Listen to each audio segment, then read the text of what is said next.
adjusted. Fake bodies up. Cardboard cutouts of everybody in the chairs. Yeah, it had been adjusted. All right, well, we'll go ahead and get started, believe it or not, just a few minutes early than what we had. This session, of course, coming off of the definitions, I trust that this might be a little bit more, if not informative, perhaps a little bit more interesting. Again, we don't have the time in this session to think comprehensively about the history of Beulah Baptist Church, but regarding administration, policy and procedure, and written document, I did some studies the best I could with what I could gather, and even some of the conversations I've had throughout my time here, even before I came to be a pastor here, when I come here even as a member. So that goes way back to around 2000. Of course, when I was saved here and joined the church and just observing things like you have, and then going forward, looking back through the lens that I have now, you can observe a lot of interesting things. So I trust this might be informative for you. So with that, again, here's another test. Free test. I already threw mine away, so I did. Yeah, if you looked at your notes, you probably already cheated a little bit. That's all right. I just have to document that. They threw the test. This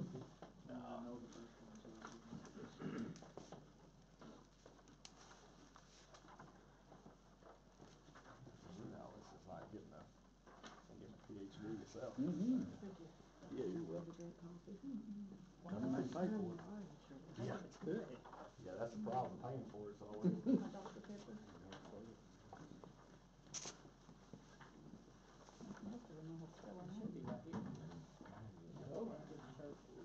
I'm signing all these Mickey Mouse. Yeah, remember to put your name on it. I said earlier, I often wonder, why do teachers always say put your name on it? It's never been more important than it is now. How many separate? Now I know why they always put your name on it. And then they become very angry about it. You get home and try to look at stuff and compile it, and it's like, how do I guess? How do I guess? Bobby's cheating. How do I guess it? He's asking me questions. Hey, well, here's the thing. Sounds like y'all I need had- counseling. Really? Hey, divide them up right there. It's between you and the Lord, okay? This is a spiritual journey, all right? We're not gonna seek to make this. Yeah. One more. That's all right. We're doing great. Yeah. Oh yeah. I bet you said how really easy. Well, for running, that's what I ate. Work. I'm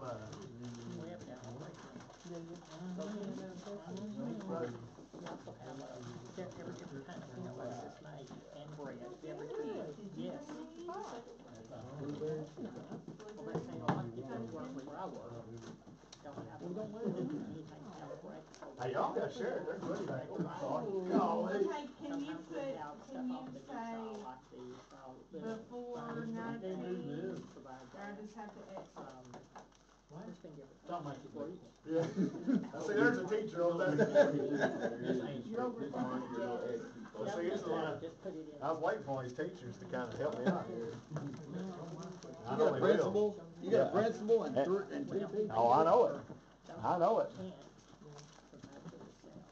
Wow. Okay. Good evaluation. Yes, I'm listening. Evaluation from the best. Yeah. What's that say about personality? I was fixing to say, Some people put checks, some people put X's.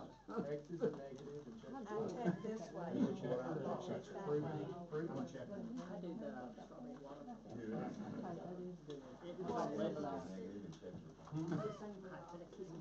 Think I'll do that. We're going to discover. You don't Why have some to people check, why some Hey, people. when you were in school and you did something good, what they put on your paper, an X? Star. My check marks are backwards and people make fun of them. She's got a check mark.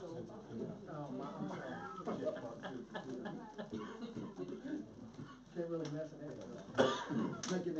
So I was talking about conflict earlier. There's all kinds of conflict here. Yeah. So maybe we need to think about church discipline. Yeah, get back to the old days, yeah. Exactly. So Robert Dale, in his book To Dream Again, which is a church related book, mainly about revival, revitalization in the church, he said this. He said, aim for the sun. Aim for the sun. He said, you may not reach it, but you'll fly higher than if you never aim at all. Aim for the sun. You may not reach it, but you will fly higher than if you never aimed at all. And so when you think about that, I can't help but think about Beulah Baptist Church, what our aim is, and what we really dream about. His book is To Dream Again, and that book, in that piece of literature, he's challenging the church to think about, dream about what God can do in the church. And, part of the premise in that book is the more you dream about it, there's going to be greater revitalization, because you're truly going to discover who God created you to be and what he created you to be. In my opinion, you've heard me say this from the pulpit, in this just be honest with you, just to be transparent. Of course, I am on record because of video, and this is off the cuff in this, but my desire is for my children and grandchildren to come behind me, Lord willing, and allow them to come into this church being the most effective that it's ever been. And if that means that I die and you die and drop dead tonight, my dream is for somebody to be able to walk into this ministry and say, here was their dream. Here was how they operated. Here's how they functioned. Here's the policies. Here's the procedures. Here's the vision. Let's take off with it from there. And without dreaming and without coming to these moments like this, I'm fearful that we'll leave the next generation with a clouded vision, a clouded, administration, and perhaps we just pass the buck down to them of some of this disorganization maybe that we've even encountered in church throughout history, and we won't set them up to be the best as possible. So my dream and vision is beyond me, whether it's 2 weeks or 2 decades, but to truly set us up. So I'm aiming for the sun. And if we do that, we'll go higher than we've never been. A historical briefing about Beulah Baptist Church. So many of you know this, but I brought it up again. Beulah Baptist Church was established, can y'all believe this? 1863. Beulah Baptist Church was established in the year 1863. That is amazing to think about. All the souls that have been saved, all the discipleship that's happened. I'm telling you, all the conflict that the church has overcome to get to where we are now. I think all of us would say we are blessed that we survived a lot of the times in between that time and this time. Historically, you can think of many challenges, not only in the church, but in the country, in this land, that this church, can you believe it, has overcame and has fought through. Not every church can say that. Not every ministry can say that. And even today, there is a challenge in our culture of the church staying alive. And so we have to be mindful that we must not take for granted what God has given us in the context of doing ministry.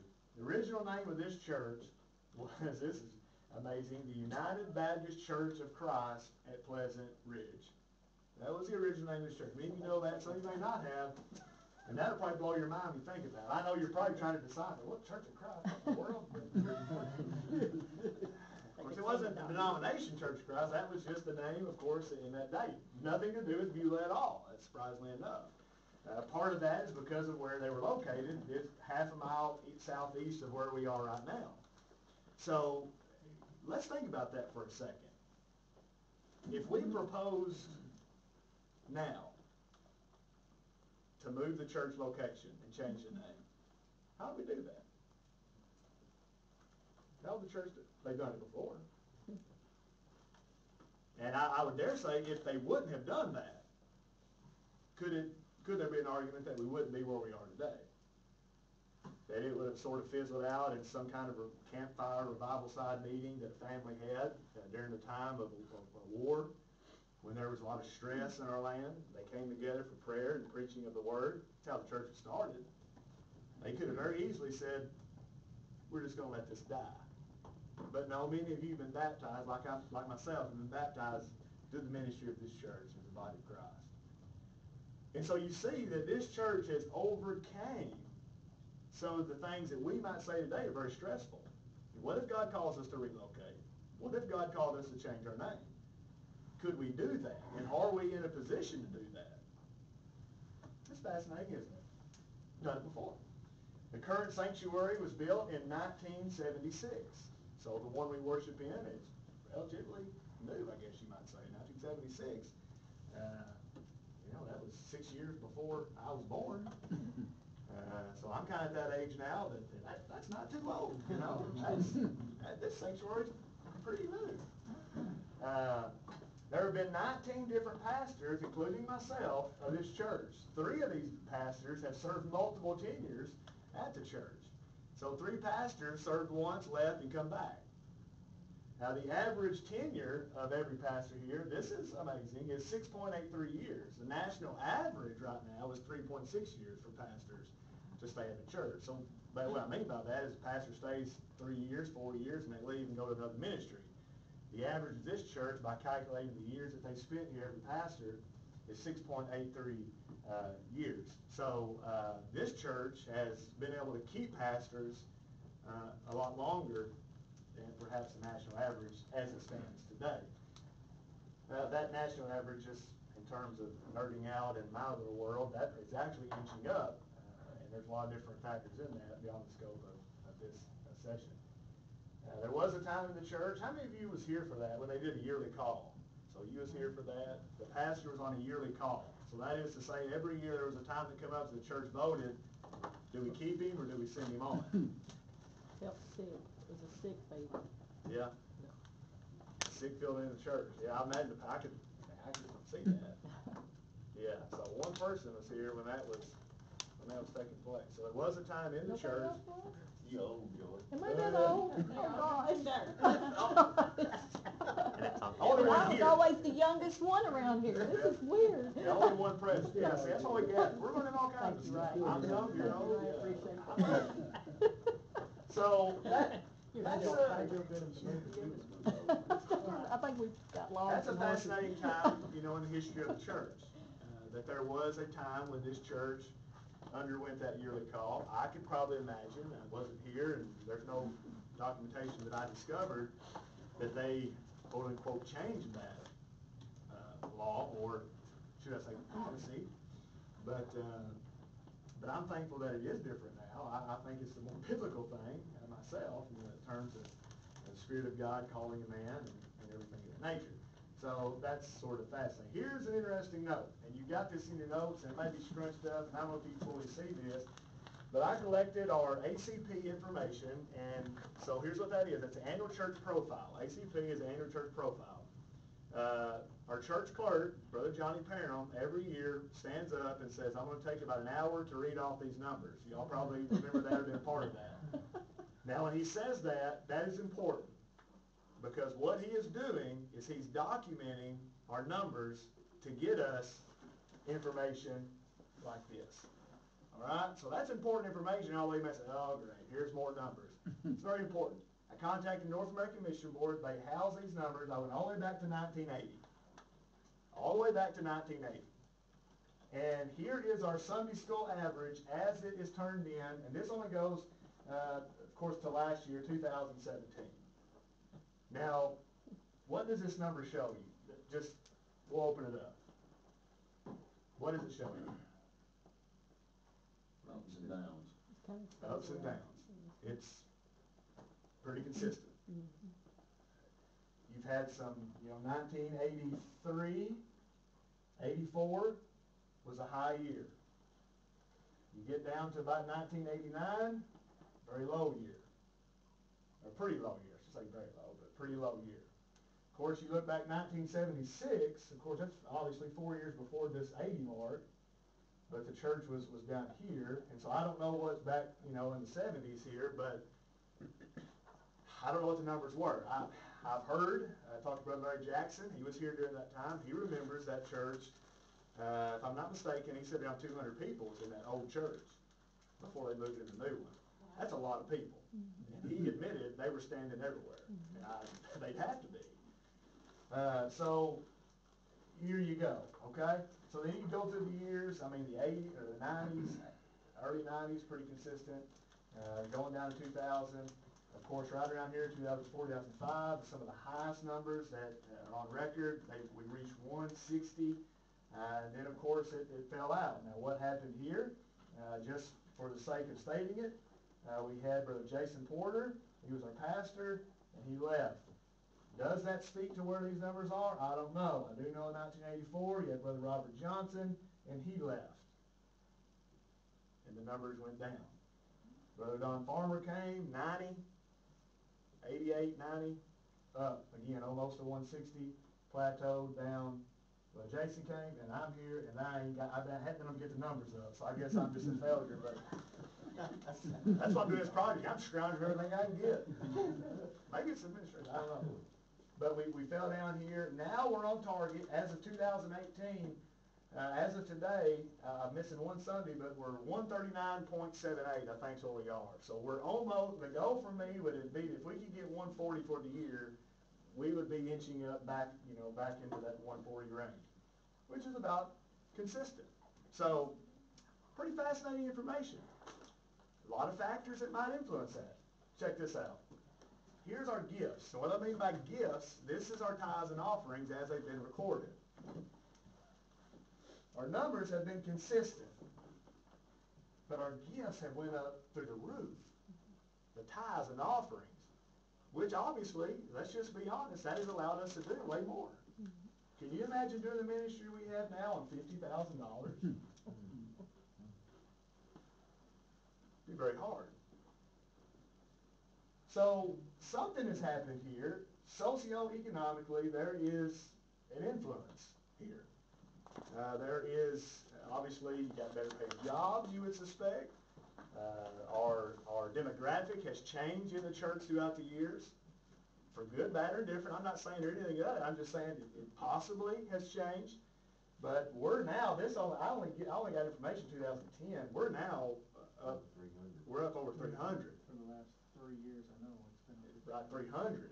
So I didn't have the hard number, so I didn't feel comfortable putting it in there. And this year here, it was missing. But you're talking up here now in gifts and tithes and offerings come in. So it's God's blessing. So our Sunday school average throughout all these years is 140 when you do the hard number. I just thought, what's going on? Why would we be 140? Don't know. None of us know. Only God knows. But I've considered a few things. Our demographics. We live in a rural area. We're only going to be limited to reach so many people. We're not in Lone Oak. We're not in Nashville. We're not in St. Louis. We're not in Reedland. We're in Beulah, Kentucky. And we're limited to some degree on who we reach.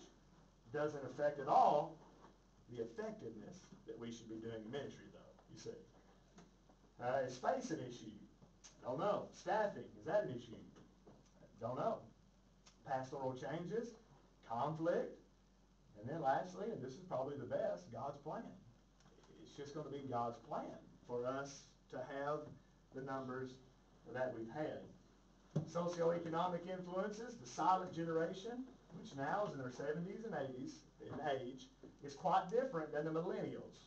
And I know it's some big language for you, but the millennials are going to be the group that's always offended and, always, wants their way, right? I'm a millennial, but that's just a joke. The millennials are going to be from about 1980 on to a certain degree, in their 30s right now, in their 30s.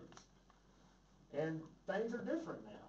Our nation has seen a large shift. It's seen shifts in education, religion, political parties, military, even marriage. And so I've got some statistics here on the millennial generation, and you're saying, what's all this, what difference this make? I'm going somewhere. Millennials are on track, and notice this, to be the most educated generation today. They're on track to be the most I got this from Pew Research Center, the most educated generation to track. So you've got the numbers here, men and women. If you look, let's look at women, because I think this is fascinating. The silent generation, which now is in their 70s and 80s, 7% of women during that time got a bachelor's degree. Compared now to 27% of women that are getting a bachelor's degree. Look at men, 12% got a bachelor's degree during the ages of 8 to 33, versus now 21% of men, as a millennial, are getting a bachelor's degree. What does that matter? Here's what I mean. The more educated and the more good, bad, or different, the more status that you receive, that influences your worldview even as you come into a church. So millennials are coming into the church now thinking radically different than the generation past. And a part of that, in the context of administration, policy and procedure, written documentation, I grew up with that. Another generation perhaps didn't grow up with that near as much. Now, I'm not saying that's good, bad, or different.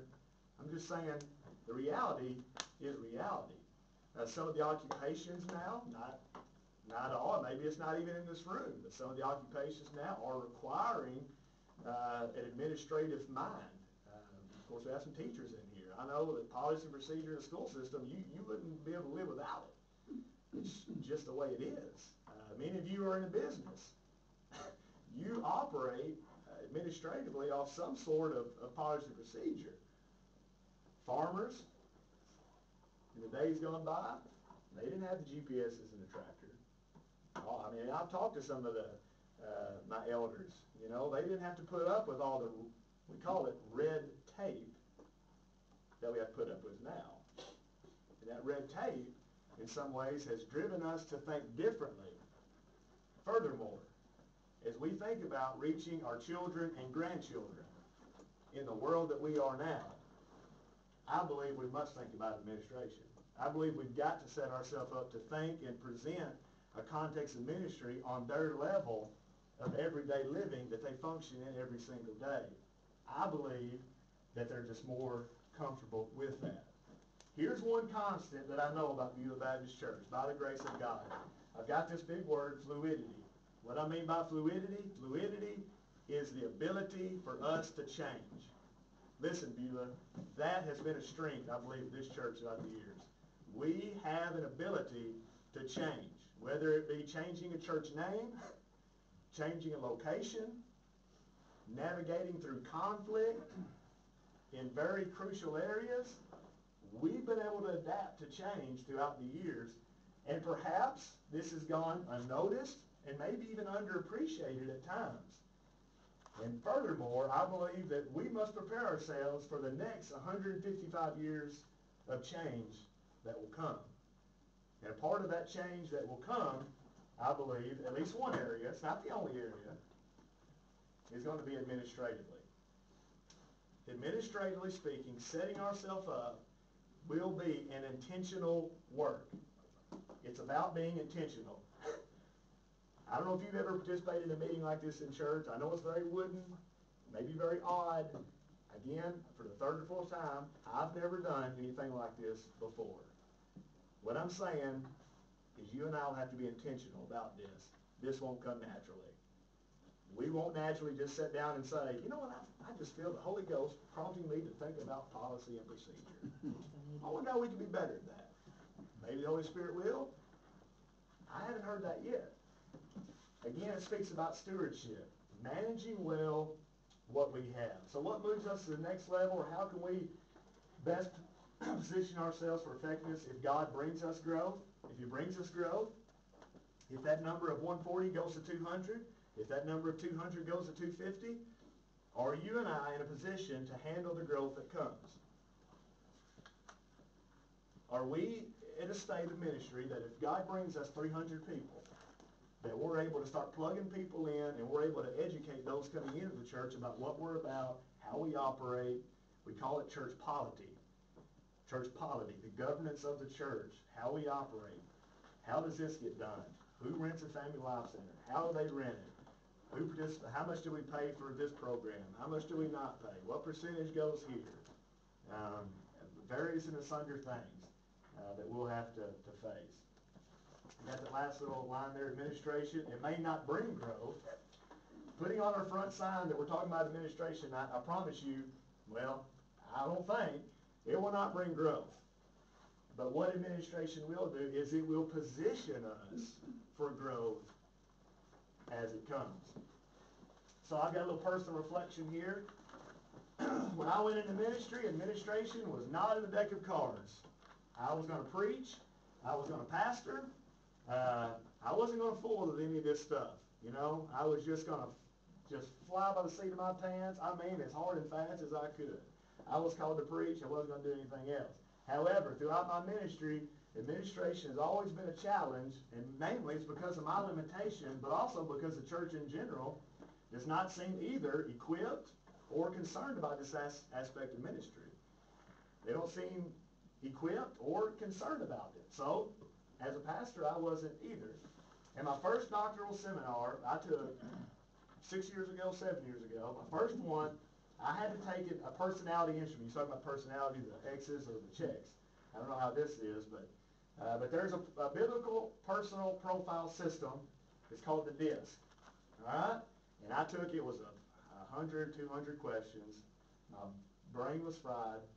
But it forms an acrostic, DISC.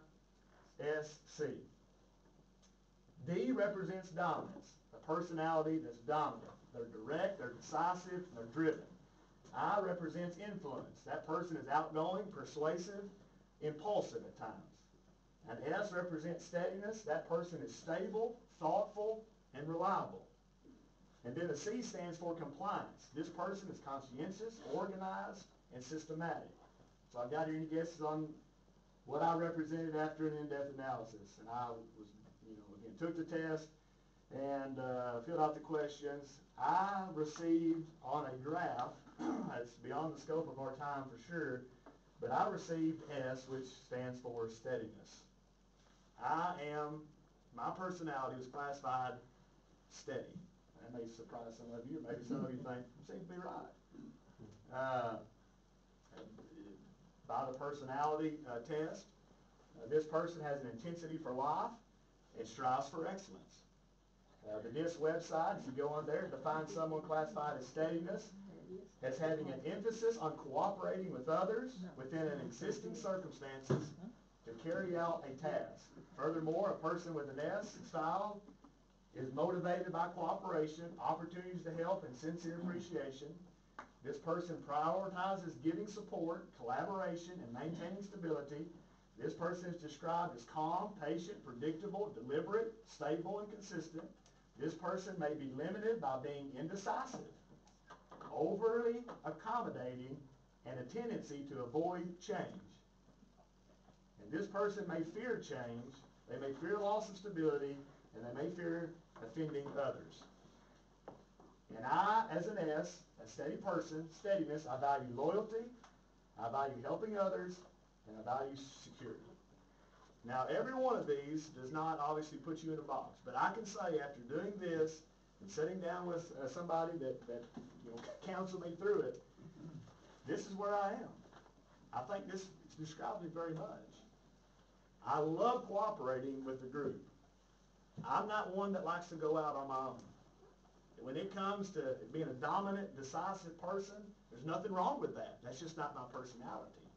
I'd rather for 3 or 4 of us, or 10 of us, or 20 of us to think about what's the greatest solution. To be vulnerable enough to even have my opinion to be wrong, but I like to collaborate. In part, that's why we're going to be collaborating as a small group, because I want to hear from you. You're the body of Christ. And I love that. I thrive in that environment. If a church throws me out and says, Ian, you're going to make every decision in this church, I promise you I will turn and fall. I won't be able to stand in my ministry, because I'll carry too much stress and I'll break. And that has, I haven't broke in the sense of falling out of ministry, but I've been in situations where I felt like, the pressure was on. And I needed somebody to help or support or counsel through, and even offer a solution. So that's just for your information, because the more you can understand me, the more I ask you of help, the more you see how valuable you really are to me. I'm telling you, you're valuable to help me understand ministry, understand Beulah, and how we can be better for the glory of God. So, in some ways, positioning ourselves halfway through the downhill slide of this, we're going to look at the administrative history of practice at Beulah Baptist Church. I've got number one, oral tradition. Oral tradition. O-R-A-L. Oral tradition. One thing I've learned at Beulah Baptist Church, we have a lot of people that say, well, I believe he said, or I believe she said, well, I think 5 years ago we voted. Well, I believe 10 years ago we voted. Here's what's happened. At one time, even in our culture, a handshake meant something. Handshake was a contract. Many of you lived in that time. You shook somebody, you shook a man's hand. That was policy. That was procedure. That was going to be done. And the person on the other, the hand you were shaking had enough decency that if something went wrong, they were going to stand up and say, yeah, we agreed on it, and I'm the wrong one. Let me just ask the question, do we live in that time now? No, we don't. The people we're reaching out to that aren't a part of us, I'm afraid that we live in a very, very different time. Some of you have businesses. It's a very different time. You have to have people sign contracts. You have to have something in writing. A man's word doesn't mean what it used to mean. And that's been a way of operation. That is fine, really, into generations past. When a policy is in writing, or I might say explicit, black and white, everyone hears the same thing. When it's in writing, everybody hears the same thing. There's no question. You say, this is what we agreed upon. In a vote, by collaboration, whatever, this is what we agreed upon. Here it is, right here. And you don't have, well, Brother Ian said, or Scott said, or Caleb said, or Coretta said. It's in writing. And everybody's saying the same thing. When church leaders change, and by the way, someday we won't be here. When church leaders change, the next generation of leaders will have a written policies that will guide them in framing a ministry decision that needs to be made. We need to help others make ministry decisions. When a policy is simply tradition, or might I say by word of mouth alone, or assumed to be the way things should be done, which is implicit, the likelihood of ministry conflict increases. So the more implicit something is, the more likely conflict is going to increase, especially as leadership changes, which either occur naturally or perhaps intentionally. I've also noted in my study of the church that there's been a neglect of written documentation. There's been a neglect of written documentation. Here's what I've discovered. I've searched, my grandmother said I pilfered. I pilfered through filing cabinets in the church. I've looked on my computer, and I discovered 18 individual separate policy and procedure-like documents. I discovered 18 individual separate policy and procedure-like documents that are located on the property of Beulah Baptist Church. They might be underneath the sink. They may have water stains. They may be wadded up, thrown in the filing cabinet, pulled out. But they're 18, count them, different policy and procedure-like documents. I ask myself the question, who's using them? Are they being used? Where are they located? I reviewed a few of them, and I noted a few discrepancies. One discrepancy I noticed, that there was a difference or an inconsistency in the facility rental fees of our building. There was an inconsistency. One document, I don't have it in front of me, one document I believe said 150 and one said 125. Which is it? Who's the boss? Are we following that? And somebody comes, a new member comes into the church and says, Brother Ian, you got a policy manual for renting the building? I'm thinking about renting it. Yeah, let me go get it for you. Well, I found 3 of them. Here, take them. They go home and they say, well, one says 150, one says, who's this? Well, you know what I do? I start texting people. Well, what about this? Well, I don't know. Maybe that's so-and-so. Well, what I'm saying is, when you venture off into that world, you venture off into the increased likelihood of conflict, disorganization, and I'm just going to tell you, frustration, because nobody knows what the true answer is. I also noted that some of these policies have been adopted from other churches, whether big or small, than our congregation size. You may find this interesting. I found a nursery policy that I'm telling you would fit probably Lone Oak First Baptist, but it would not fit Beulah Baptist Church. It's just not where we are contextually, and that's what this is all about. Beulah Baptist Church. We're not thinking about other church. We're thinking about Beulah Baptist Church. It wouldn't fit who we are. It doesn't make sense. It would be like coming in and saying, "Now go to our welcome center and get an electronic pager, and then go to the nursery and drop your kid off." If we slap that down and said this is our policy, they'd say, "All right, where's the welcome center?" And I'd say, "Well, it's this table right here." And they said, "Where's the electronic pager?" "Where'd you see that at?" "Well, it's in your policy." "Oh, well, I don't know what that's about, but just don't worry about it. Just don't worry about any of it. Just take your kid and drop them off." I mean, who's over that? Who gives the final green light to that? So some of these are just, they don't even fit us. And it's important that we understand what we do would fit us, and that's the contextual part of it. And then the last, inconsistency, they're just scattered throughout filing cabinets and electronic storage files. They're scattered everywhere. You and I don't have that privilege to go and say, well, let me consult this manual and then get back with you. You and I are going to base it off, well, let me text Brother Ian, see if he knows, and then I'll be like, I'm sorry, I don't know. And he'll be like, well, who does know? We pay you to know everything. And I'm like, well, I text so-and-so, and then, you see what I'm going at? That's what happens. That's what happens. Who approves, doing stuff in our building? What degree of finance is that? Do we bring everything before the church, or take care of things in a committee? Lastly, I've noticed that church minutes is primarily the medium for formulating policy and procedure, our church minutes. Okay? So administration by far has found its main medium through our business meetings. I've discovered church minutes, you've heard me talk about this all the way back to January 3rd, 1925.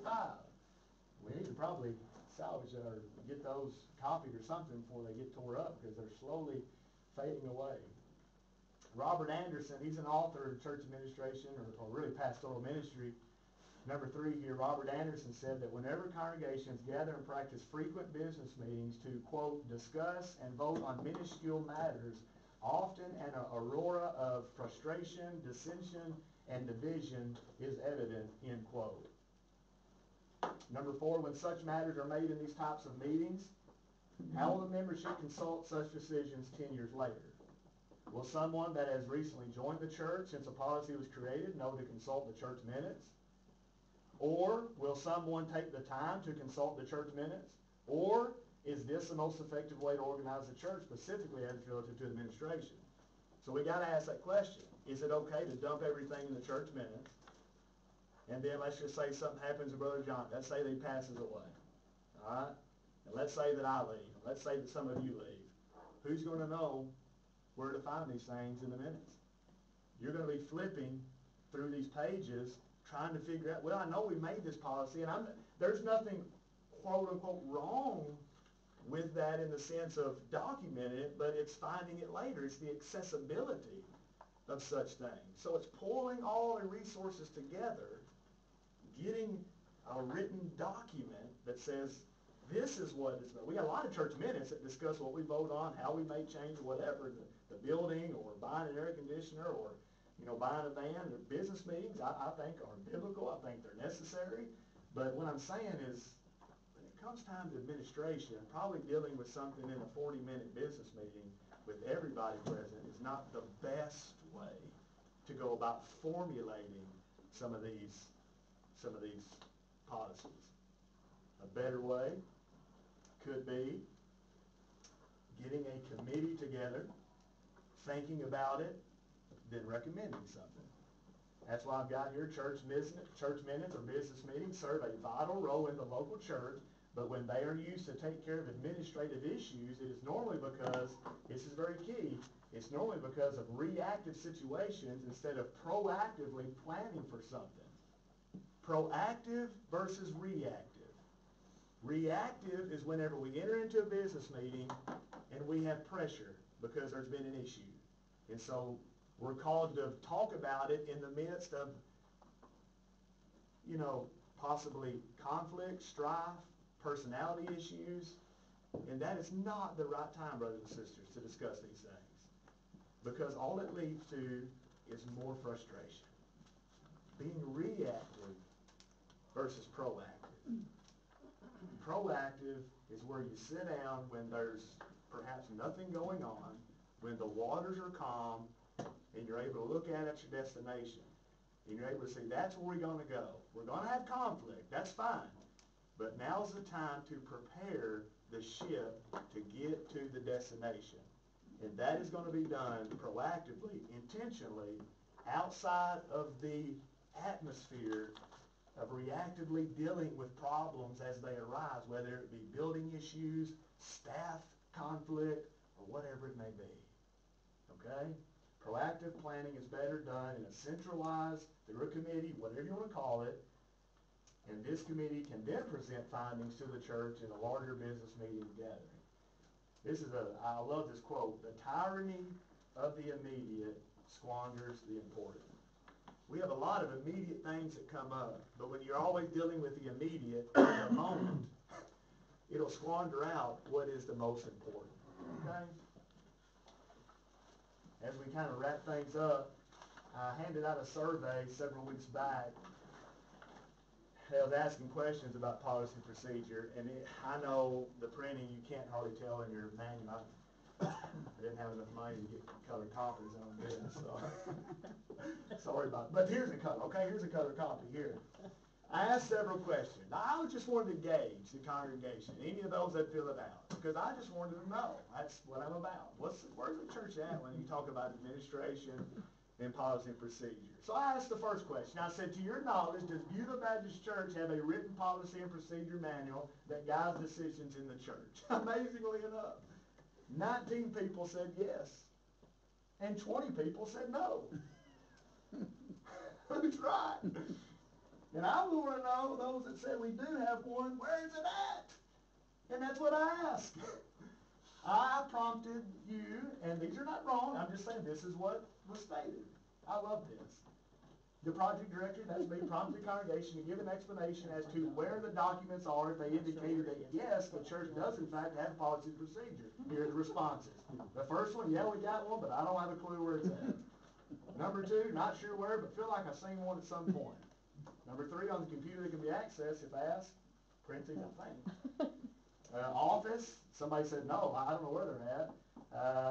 Somebody said not aware of where, hopefully in a safe box or a locked box, just know the policy revised due to allowing homosexuals and as members of marriage in the church. No, in the church office, bylaws, stored, question mark, I would think so, not sure, question mark, don't know, in the office, no. No in the church office, somebody said. No, I would assume your office at the church. No, I guess your office at the church. No, do not know. And then somebody put, I thought it was in the minutes, in the old basement, first room on the left. I think it's stored in with the minutes that Brother Johnny Parham writes in the minutes book. Wow, that was good. I'm not saying they're good, bad, or indifferent. I'm just saying that's the facts, my friends. And here's the deal. I think they're Hillary's emails. In Hillary's emails. Could be there. That's kind of where I'm thinking. You see what I'm getting at.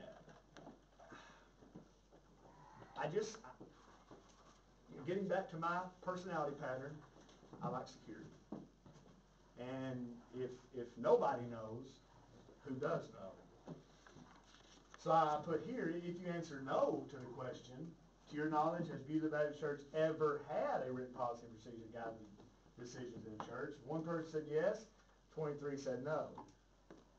Number 3, I asked in the past, has there ever been a lack of clarity or miscommunication within the church that could have been significantly cleared up if there had been a church-approved, written, policy, procedure, manner to guide those involved?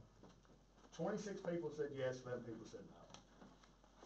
So, I know it's a small sampling of those, obviously, within the church, but I get the hint that even in the context of no, we're not sure where they are, yeah, we've got them, but I don't know where, or no, we've never had them.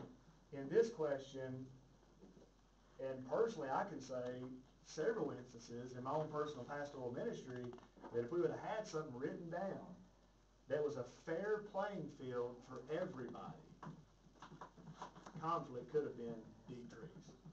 I'm not saying it would have been avoided, but it would have drastically been decreased because everybody sees the same thing. And you don't have 10 people saying, well, I believe this, or I think this, or this is what I feel this person ought to be doing, or whatever. It's clearly written out. Responsibilities, whatever the case might be.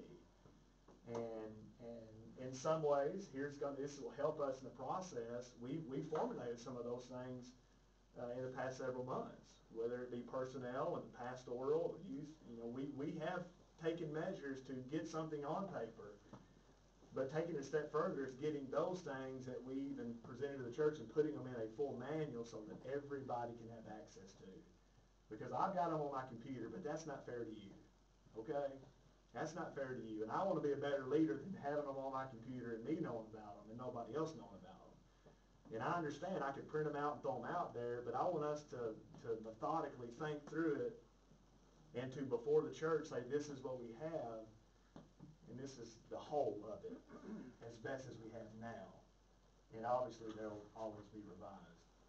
When you join Beulah Baptist Church as a member or put into a leadership position, were you given any documents such as policy procedure manual that instructed you in how the church conducted business and or administrative issues?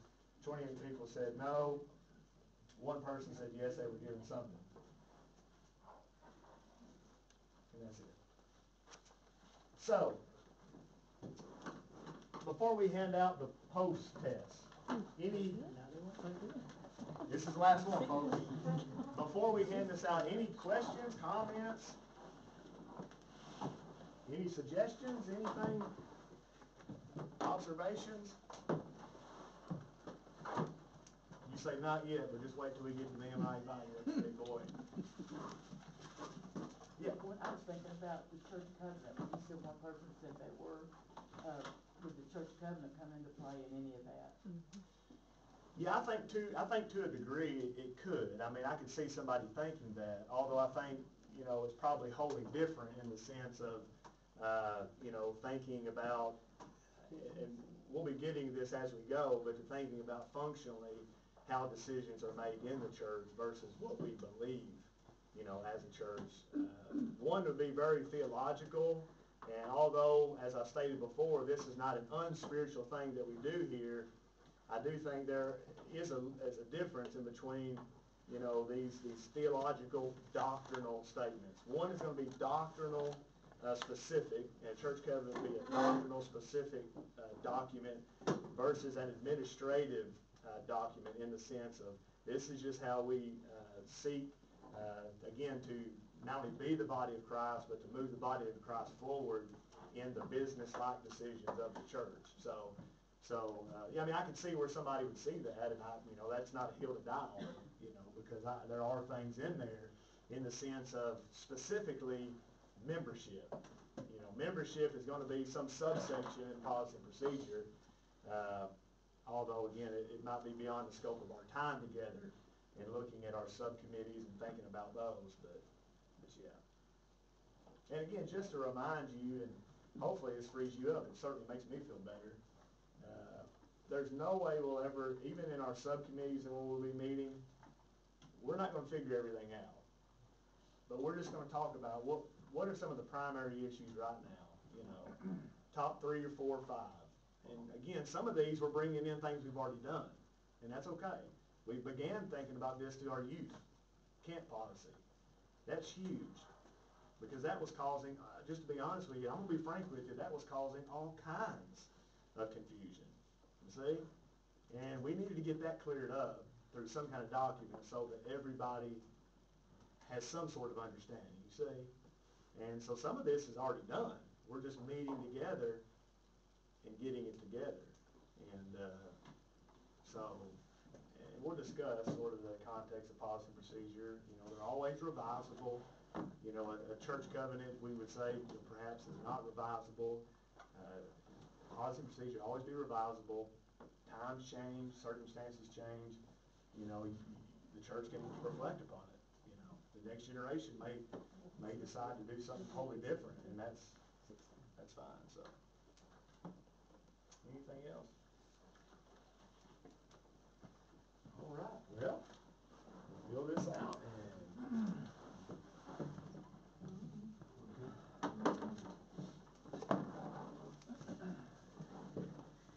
You asked me two questions back to back. I didn't expect you to. Y'all gonna check it for the next. Y'all been thinking about that the I'm whole gonna time. put an exit down, still put it in. You ain't heard the thing I said.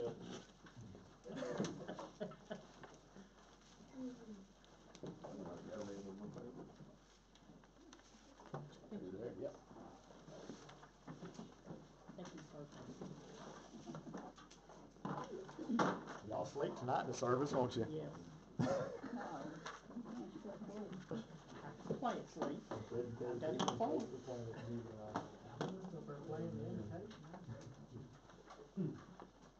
All right.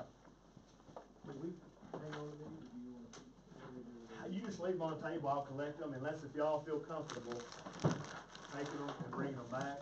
You will never fit. I will be glad to, You know that. Don't read all the stuff. yeah, I know, yeah, okay, thank you, appreciate that. And he's like, he's his mama's boy.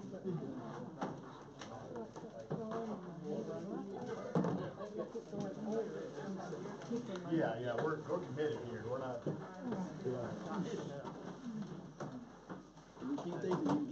You can just leave them on the table, I'll collect them and keep up with them for you, that way you don't have to. All right. Put your name on it.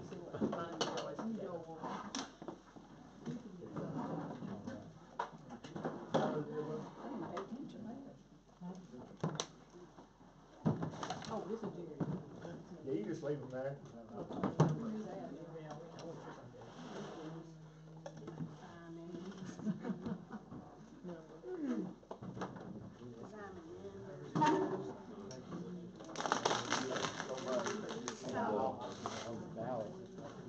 Guess I'll take it if you'll.